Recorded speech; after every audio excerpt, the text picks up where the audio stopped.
Sometimes the people we overlook, dismiss, or underestimate carry stories that would leave us speechless. In a world where first impressions often determine how we're treated, one woman learned that dignity isn't about demanding respect. It's about maintaining it even when others forget their own. This is the story of what happened when power met its match in the most unexpected place. A routine day at the airport became a lesson in humility that no one in that terminal would ever forget. If stories like this remind you that heroes walk among us every day, please consider subscribing and hitting that like button to support more content that honors the unsung heroes in our world. They thought she was nobody, just another young woman traveling alone, easy to push around at the security checkpoint. The TSA agent made a show of searching her bags while other passengers watched. Then the terminal doors opened, and 6 Navy SEALs walked in. Their eyes locked on her immediately. From which city in the world are you watching this video today? If this story resonates with you, please subscribe for more moments where dignity triumphs over arrogance, and where the truth has a way of revealing itself when least expected. The morning rush at Chicago O'Hare International Airport moved with its usual chaotic rhythm. Snow continued to fall outside the massive terminal windows, creating a winter wonderland that contrasted sharply with the bustling energy inside. The departure boards flickered with constant updates as flights were delayed or rescheduled due to weather conditions. Coffee shops were packed with travelers seeking warmth and caffeine, while gate areas filled with passengers checking their phones anxiously for flight status updates. Among the crowd, Sarah Mitchell moved quietly toward the security checkpoint, her small rolling suitcase trailing behind her like a faithful companion. At 32, Sarah had mastered the art of professional elegance without ostentation. She possessed the kind of natural beauty that didn't require enhancement: clear skin, intelligent dark eyes, and an effortless grace that came from years of disciplined training. She wore a simple black dress with a modest neckline, perfectly appropriate for the solemn occasion that awaited her in Norfolk. The fabric was high quality but understated, chosen for comfort during long travel rather than to impress. Her dark hair was pulled back in a sleek bun, secured with a simple silver clip, and she carried herself with the confident bearing of someone accustomed to leadership, though nothing about her appearance suggested her remarkable background.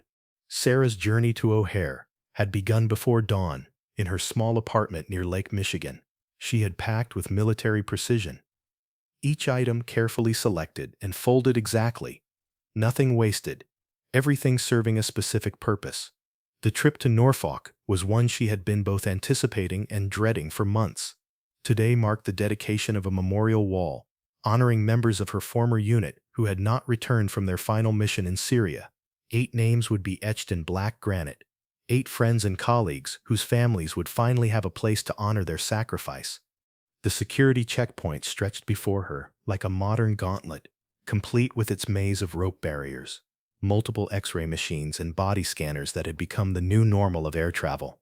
Sarah had navigated these checkpoints countless times during her years of service, traveling to classified briefings and operations around the world. But civilian travel was different, less predictable, more bureaucratic, and unfortunately, sometimes more demeaning. TSA agent Derek Morrison was having what he considered a typical Tuesday morning, though his definition of typical had shifted considerably over his 3 years on the job.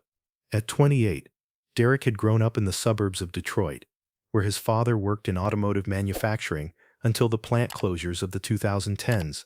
The economic uncertainty of his childhood had left Derek with a deep-seated need for job security and a resentment toward anyone who seemed to have life come easily to them. When Derek had first started with the Transportation Security Administration, he had genuinely believed he was serving his country, protecting innocent travelers from those who would do them harm. But 3 years of dealing with impatient passengers, demanding supervisors, and mind-numbing routine had worn away much of that idealism, leaving behind a cynical shell that found satisfaction in the small exercises of power his position afforded. Derek had developed a particular talent for identifying travelers who wouldn't fight back, who would endure extra scrutiny rather than make a scene. Young, attractive women were often his preferred targets. They were usually polite, concerned about making flights, and reluctant to cause confrontations that might attract unwanted attention. When Sarah approached his station, something about her composed demeanor triggered all of Derek's instincts. She moved with the kind of understated confidence that he had learned to resent in others, the bearing of someone who was comfortable with herself and didn't need external validation. In Derek's limited worldview, people like that needed to be reminded that he held the power here. ID and boarding pass, Derek demanded, barely looking up from his screen as he gestured impatiently with his hand. Sarah reached into her purse with deliberate movements, producing an Illinois driver's license and a printed boarding pass. She handed both documents to Derek with a polite nod, making brief eye contact before looking away, not out of fear or submissiveness, but with the practiced courtesy of someone who had spent years dealing with various forms of officialdom. Derek examined the documents with exaggerated thoroughness, holding the driver's license up to the light as if checking for forgeries, though the Illinois license was obviously genuine. He compared the photo to Sarah's face multiple times, his eyes moving back and forth in a show of suspicious scrutiny. Other passengers in line began to shift impatiently as he took far longer than necessary, but Derek was enjoying the performance. Sarah Elizabeth Mitchell, he read aloud, making her full name sound somehow suspicious, as if the very act of having 3 names was evidence of wrongdoing. Traveling to Norfolk today? Yes, sir, Sarah replied quietly, her voice carrying the neutral tone of someone who had learned long ago that the best way to deal with petty authority was to give it no reason to escalate. Business or pleasure? Derek pressed, though the question wasn't part of standard protocol, and he had no legitimate reason to ask it. He leaned back in his chair, establishing a posture that suggested he had all the time in the world to make her uncomfortable. Personal, Sarah answered simply, offering no additional information that might prolong the interaction. Derek's eyes narrowed slightly as he studied her calm expression. He didn't like her composed responses, the way she didn't seem nervous or eager to please him. Most attractive young women he encountered were either flirtatious, hoping to charm their way through security quickly, or apologetic about any inconvenience their presence might cause. Sarah's quiet dignity felt like a challenge to his authority, and Derek had never been one to back down from a challenge. "What's the nature of your personal business in Norfolk?" he continued, his voice taking on the tone of an interrogator, despite having no legal authority to demand such information. "I'm attending a memorial service," Sarah replied, still maintaining her calm demeanor despite the increasingly inappropriate line of questioning. "Memorial service for who?" Derek persisted, now clearly overstepping his bounds, but emboldened by Sarah's refusal to show irritation. Sarah hesitated for just a moment, and Derek seized on that hesitation like a predator sensing weakness. "Is there a problem answering the question, ma'am?" "No problem," Sarah said quietly. "I'm attending a service for fallen service members." The word fallen seemed to register with Derek, but rather than softening his approach, it only intensified his suspicion. He had developed a particular dislike for what he called military groupies, people who claimed connections to the armed forces for sympathy or special treatment. Derek had never served himself, a fact that sometimes made him defensive around veterans, leading him to compensate by being extra strict with anyone who might have military connections. "Step forward to the metal detector," he instructed with unnecessary force, his tone suggesting that Sarah had somehow failed his impromptu interrogation. Sarah complied without comment, placing her carry-on bag and purse in the plastic bins provided. Her movements were efficient and precise, the result of hundreds of similar experiences over the years. She removed her watch, a simple silver timepiece that had been a gift from her unit, and placed it carefully in the bin alongside her other belongings. As she walked through the metal detector, it remained silent, no beeps, no alerts, no indication of any prohibited items. Sarah had traveled enough to know exactly what could and couldn't pass through security, and she had packed accordingly. She stood on the other side of the detector with her hands at her sides, waiting for Derek's next instruction. Derek stared at the clear screen, disappointed that the machine hadn't given him a reason to detain her further. But 3 years of experience had taught him that there were always ways to extend an interaction if you were creative enough. "Ma'am, you've been randomly selected for additional screening," Derek announced loudly enough for nearby passengers to hear. though nothing about his selection process was random. Several people in line looked up with interest. Random additional screening was common enough at airports, but something about Derek's tone and the deliberate way he had announced it suggested this wasn't entirely routine. A middle-aged businessman in an expensive suit checked his watch irritably, clearly annoyed that the spectacle was slowing down his progress through security. A young mother with two small children looked sympathetic, but hurried her family toward a different checkpoint, not wanting to get involved in whatever drama was unfolding. Sarah showed no reaction to the announcement, simply nodding and following his directions to a secondary screening area set up to the side of the main checkpoint. She had been through additional screening before, both as a civilian traveler and during her military service, and she understood that resistance would only make the situation worse. Agent Sandra Williams approached to assist with the additional screening. Sandra was a 15-year veteran of the TSA who had maintained her professionalism and genuine commitment to passenger safety despite working alongside colleagues like Derek, who had lost sight of their original mission. She was in her mid-40s, a mother of three, who genuinely cared about doing her job correctly and treating passengers with respect. "I'll need to pat you down, ma'am," Sandra explained to Sarah, her tone apologetic and professional. "Is there anything in your pockets I should know about? Any medical devices or sensitive areas I should avoid?" "No, nothing," Sarah replied softly, appreciating Sandra's courteous approach after Derek's hostility. As Sandra began the pat-down with practiced efficiency and appropriate respect, Derek made a theatrical show of thoroughly examining Sarah's belongings. He unpacked her small suitcase methodically, removing items and setting them on the metal examination table with little care for their organization or his handling of her personal possessions. The contents of Sarah's suitcase were exactly what one might expect from a professional woman traveling to attend a memorial service. A simple black dress, suitable for solemn occasions, a pair of low-heeled dress shoes, basic toiletries in regulation-size containers, a lightweight jacket in case of weather changes, reading glasses in a protective case, and a small collection of personal items that spoke to a life lived with purpose and restraint.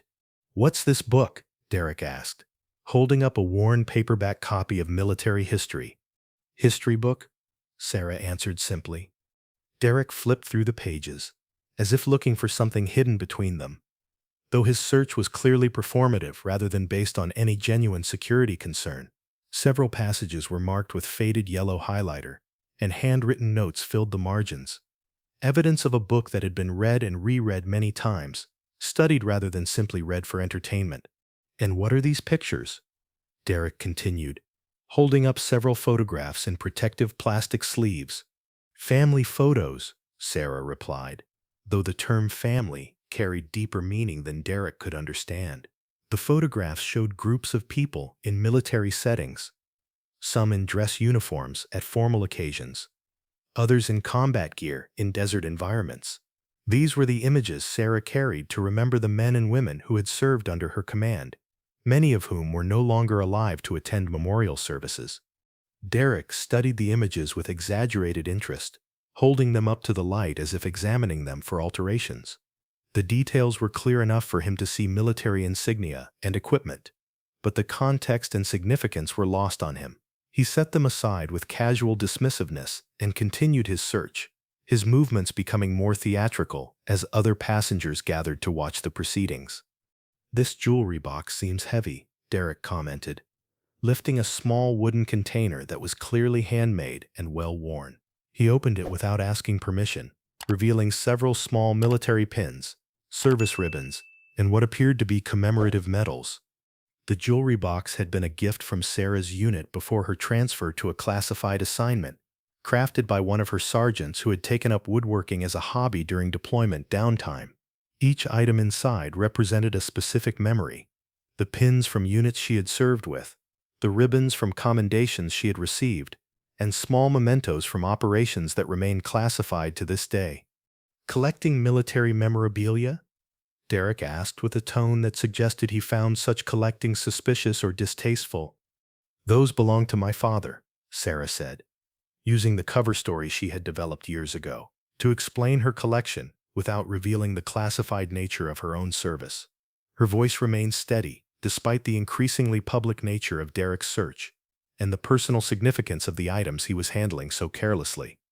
Derek held up one of the pins, a small silver device with intricate details that spoke to specialized military service. Looks expensive. Hope you have receipts if customs asks about it. The comment was entirely inappropriate. Domestic flights didn't involve customs inspections, but Derek seemed to enjoy implying wrongdoing where none existed.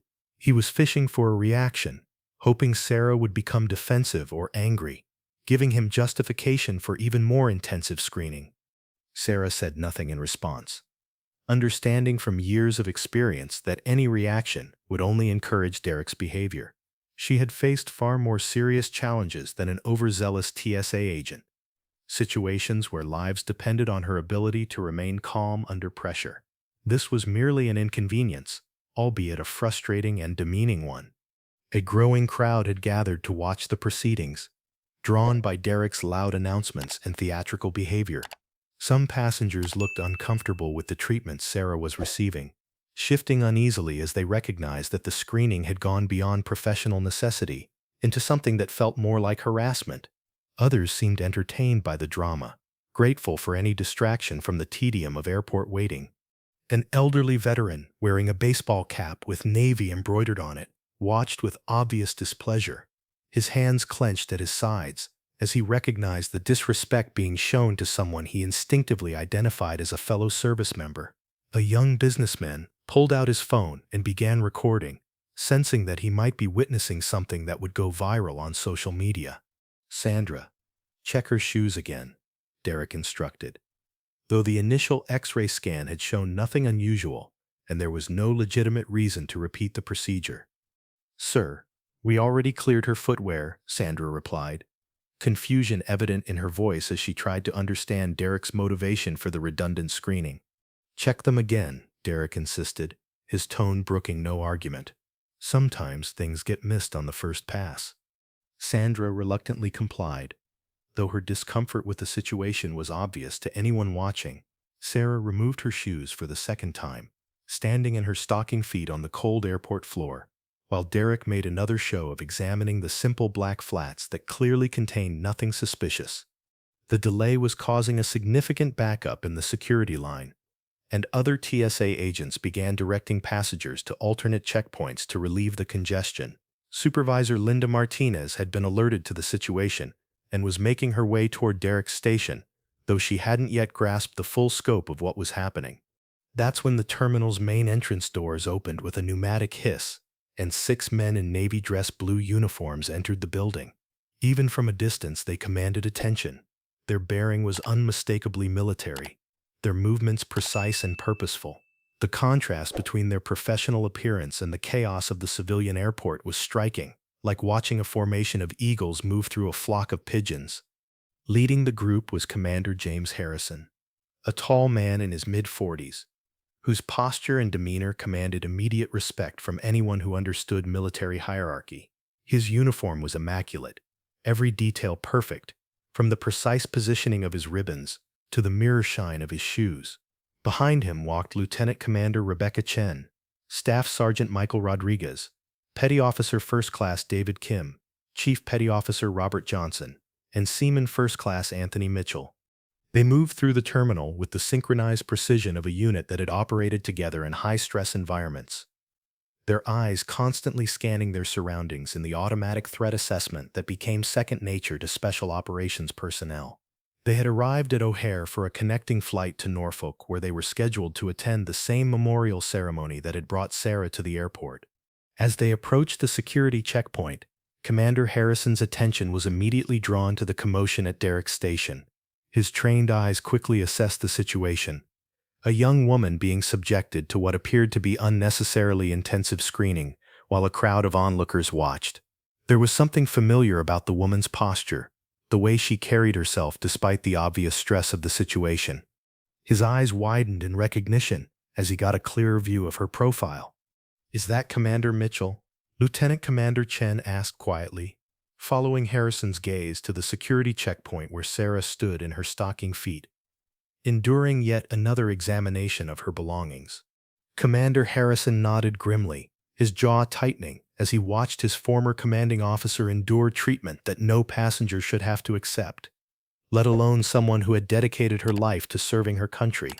The 6 SEALs had all served under Sarah's command during classified operations in the Middle East, back when she was one of the youngest women to achieve the rank of commander in Naval Special Operations Command. Sarah had been more than their commanding officer.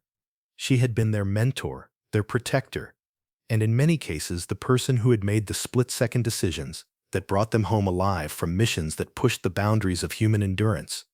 The sight of her being humiliated by a petty bureaucrat ignited a protective instinct that ran deeper than professional courtesy.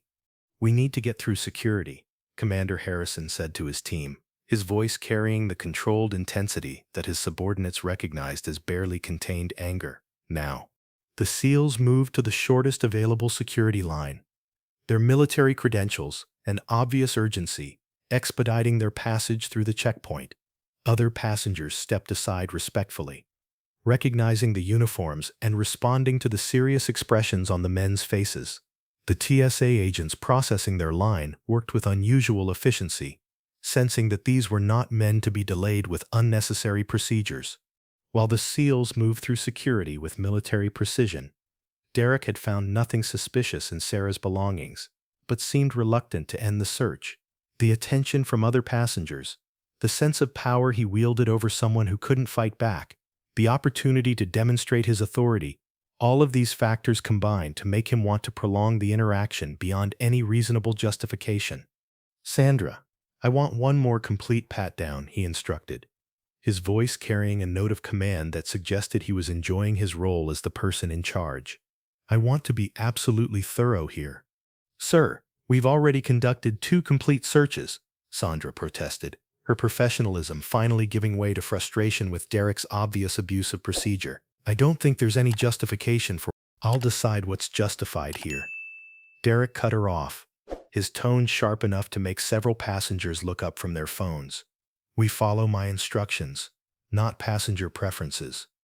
Sarah closed her eyes briefly, drawing on years of military training to maintain her composure in the face of escalating harassment.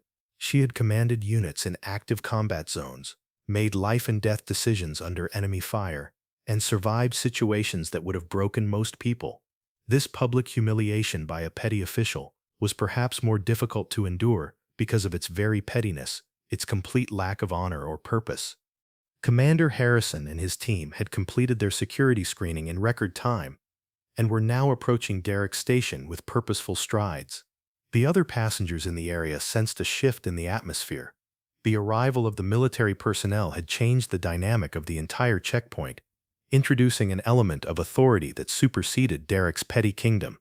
"Agent Morrison," Commander Harrison said, his voice carrying the unmistakable tone of command that had been developed through years of leading men in combat situations. Derek looked up from Sarah's belongings, suddenly aware that he was being addressed by someone in uniform. The name tag on Harrison's chest read U.S. Navy, and the ribbons across his jacket indicated extensive combat experience and commendations that Derek couldn't identify but instinctively recognized as significant. "Yes, sir," Derek replied, uncertainty creeping into his voice as he tried to assess this new development.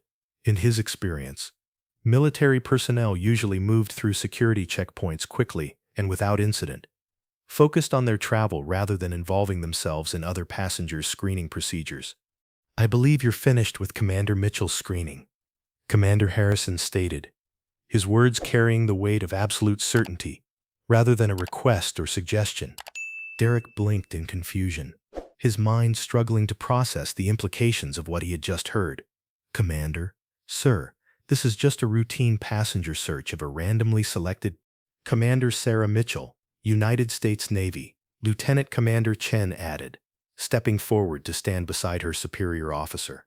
Her voice carried the same note of authority, and her eyes locked onto Derek's with an intensity that made him deeply uncomfortable. "Our former commanding officer." The words hit Derek like a physical blow, each syllable seeming to echo in his head as he tried to reconcile the image of the young woman he had been harassing with the title commander and the obvious respect these impressive military personnel were showing her. He looked from the SEALs to Sarah, then back again, his confidence evaporating like morning mist under the sun. Around them, other passengers had stopped their conversations and put away their phones, sensing that they were witnessing something significant. The casual chatter of the airport seemed to fade as more people became aware of the confrontation developing at the security checkpoint. Staff Sergeant Rodriguez moved to Sarah's belongings without asking permission, carefully beginning to repack her suitcase with the respect and attention that Derek had failed to show. His movements were gentle and precise, treating each item as if it were fragile and valuable, which, given their significance to Sarah, they were.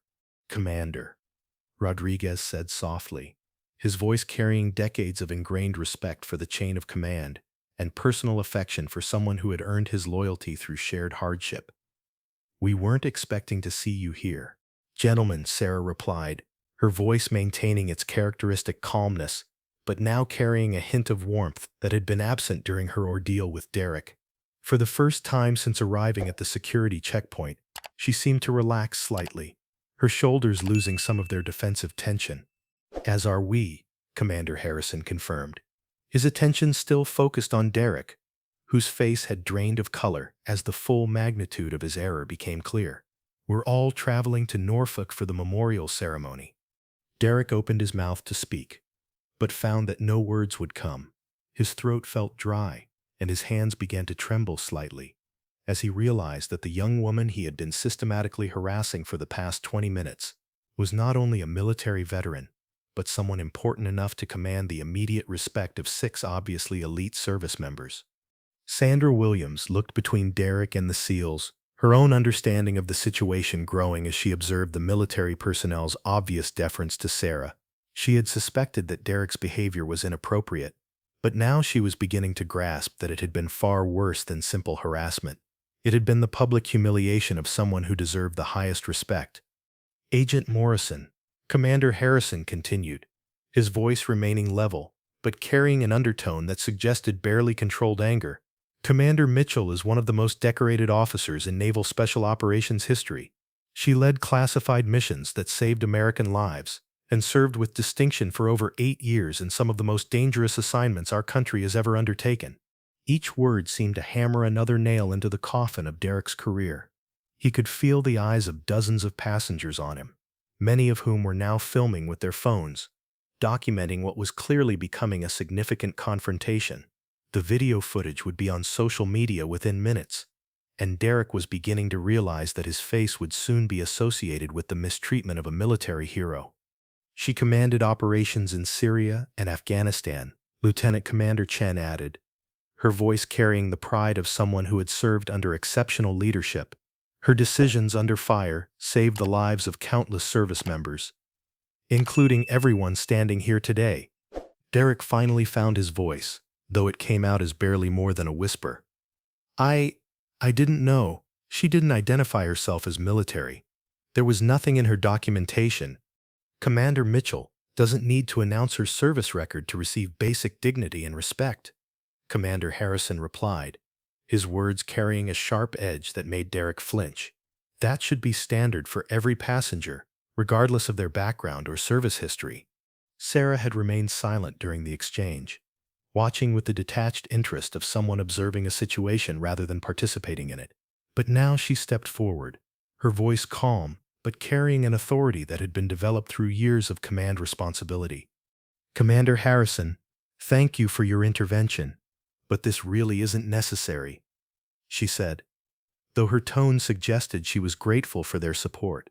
Agent Morrison was following what he believed to be proper procedure. "With respect, Commander," Chief Petty Officer Johnson said, his voice carrying the formality of someone addressing a superior officer. "What we observed here went far beyond any reasonable interpretation of security protocol. This was a pattern of harassment directed at a passenger who showed nothing but courtesy and cooperation." The crowd of onlookers had grown significantly larger, drawn by the obvious tension and the presence of the military personnel. Airport security supervisors were beginning to approach the scene, alerted by other TSA agents who recognized that the situation had escalated beyond routine passenger screening. Supervisor Linda Martinez arrived at the checkpoint, her experienced eyes quickly assessing the scene before her. She saw one of her agents looking pale and shaken. 6 military personnel in dress uniforms showing obvious signs of controlled anger, and a young woman whose calm demeanor couldn't quite hide the stress she had endured. The dynamics were clear enough for someone with Martinez's experience to understand immediately. "What's the situation here?" Martinez asked, though her tone suggested she already suspected the answer would not reflect well on her department. "Supervisor Martinez," Commander Harrison said, reading her name tag. "We've just witnessed one of your agents conduct what appeared to be systematic harassment of a passenger, rather than legitimate security screening." Martinez looked at Derek, whose guilty expression confirmed her worst fears. "Agent Morrison, is this accurate?" Derek opened his mouth to defend himself, but the words wouldn't come. The evidence was overwhelming. Dozens of witnesses, probable video footage, and the testimony of 6 military personnel whose word carried considerable weight. "Commander Mitchell," Martinez said, turning to Sarah with an expression of sincere regret, "on behalf of the Transportation Security Administration, I offer my most sincere apologies.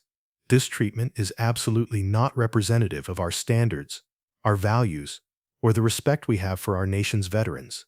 "Thank you," Sarah replied simply, her voice carrying no anger or bitterness, only the weary acceptance of someone who had seen both the best and worst of human nature over a challenging career. "Agent Morrison," Martinez continued, her voice taking on the formal tone of official discipline, "report to my office immediately after your shift ends. We'll be conducting a full investigation into this incident, and I can assure you that appropriate action will be taken." Derek nodded mutely, knowing that his career with the TSA was effectively over. The combination of witness testimony, probable video evidence, and the high-profile nature of the incident, involving the mistreatment of a decorated military veteran, would make his termination inevitable. The other passengers began to disperse slowly, many still filming and sharing what they had witnessed on social media.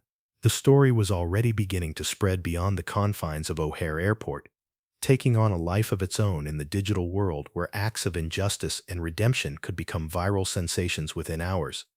Commander Harrison turned back to Sarah, his expression softening as he addressed his former commanding officer. "Ma'am, we would be deeply honored if you would allow us to escort you to your gate."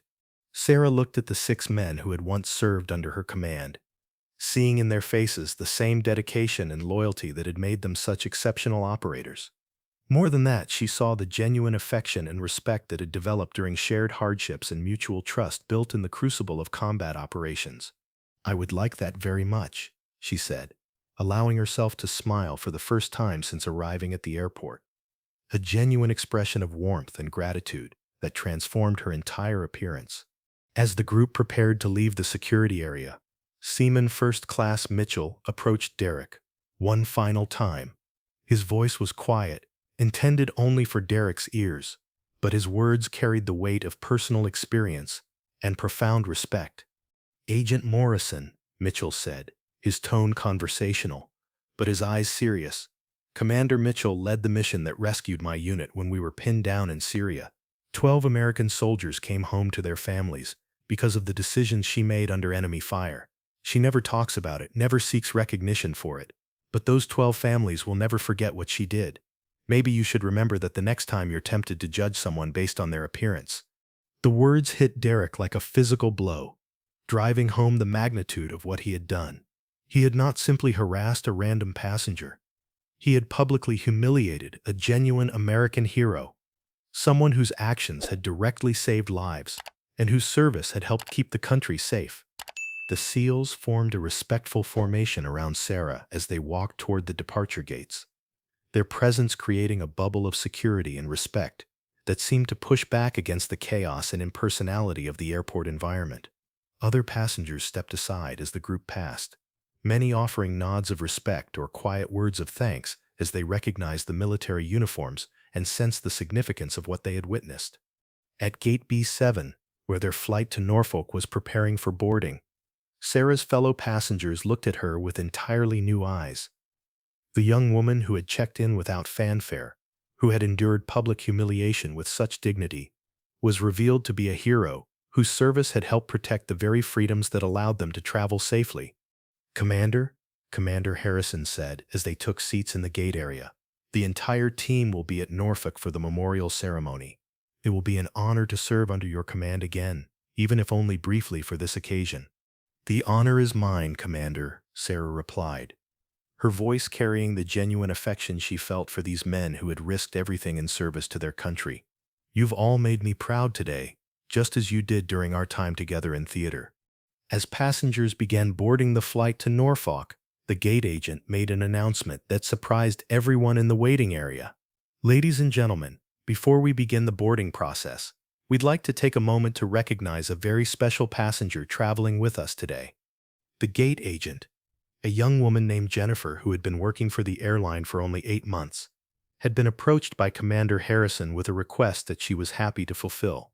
"Commander Sarah Mitchell, United States Navy, is traveling with us today to Norfolk to attend a memorial ceremony honoring fallen service members," Jennifer announced over the public address system, her voice carrying genuine respect and pride.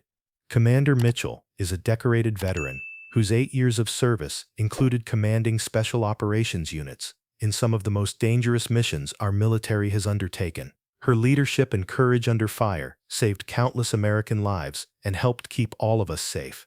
The entire gate area erupted in spontaneous applause that seemed to echo through the terminal. Passengers stood and clapped, many wiping away tears as they honored the woman who had been mistreated just hours earlier, but who now received the recognition she had always deserved. Children asked their parents why everyone was clapping, receiving explanations about heroes and service that would stay with them for years to come. Sarah accepted the recognition with the same quiet dignity she had shown during her ordeal at security, standing briefly to acknowledge the applause before taking her seat again. She was clearly moved by the demonstration of respect, though she remained uncomfortable with being singled out for individual recognition. "Thank you," she said simply to Jennifer as she passed through the boarding gate. "But the real heroes are the ones we're going to Norfolk to remember." Back at the security checkpoint, Derek Morrison sat in Supervisor Martinez's office, staring at his hands while she reviewed incident reports and watched cell phone footage of the confrontation that was already spreading across social media platforms. The video showed him systematically harassing a young woman, followed by the arrival of 6 Navy SEALs who defended her honor and revealed her true identity as a decorated veteran. The story of Captain Sarah Mitchell would be remembered long after Derek Morrison's name was forgotten, serving as a powerful reminder that true strength is often found not in the exercise of power over others, but in the quiet dignity of those who serve without expecting recognition, who face adversity with grace, and who remind us all what it means to be truly honorable.